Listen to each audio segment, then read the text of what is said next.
the X Games, what would you say they've done for action sports as a whole? X Games have given action sports a platform where you can make a living at it. It's a legitimate sport.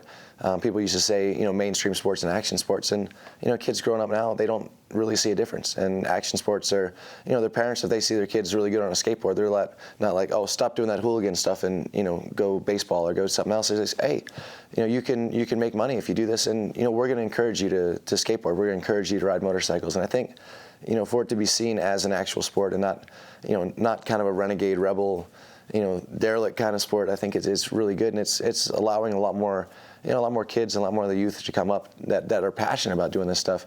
It gives them a place where they're accepted. And I think for the Dave Mears and the Tony Hawks, their whole life, their teachers, their parents, everyone was saying, you'll never make anything of yourself doing this. And they did it because they truly were so passionate about it. They didn't care that they would end up working construction the rest of their life. They just wanted to ride their bicycles, ride their skateboards. When they're 16, when all their friends, got cars, they got a new skateboard, a new deck, a new bicycle. And I think that was something that's really cool about how action sports has started, but it's also what pushed it into the mainstream. And how have you seen it progress in recent years?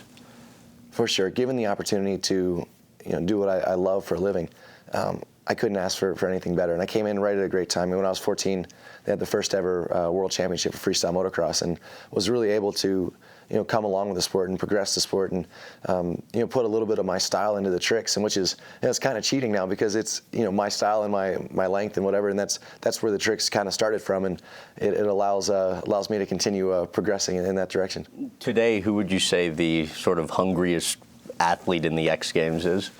That's a great question. In every sport, there's kids that are coming up, and every day. I mean, there's 14-year-olds that are winning X Games. Heck, Ryan Sheckler won X Games, I think, at 13 years old, and it's beating guys that are 28, 29, 30, and you're like, how is this possible? But you were doing the same thing. It might not have been an X Games, but I mean, you were showing guys up too. Yeah, I mean, I won first X Games at 15, and that was before I had my driver's license on a motorcycle. But it's cool now to see how many kids and how good they are. There's literally 14-year-old girls on motorcycles that are doing stuff that would have won X Games, in '99. But the sport's progressed so far that they're going to have to, it's a real sport. It takes, training. These guys are hard workers.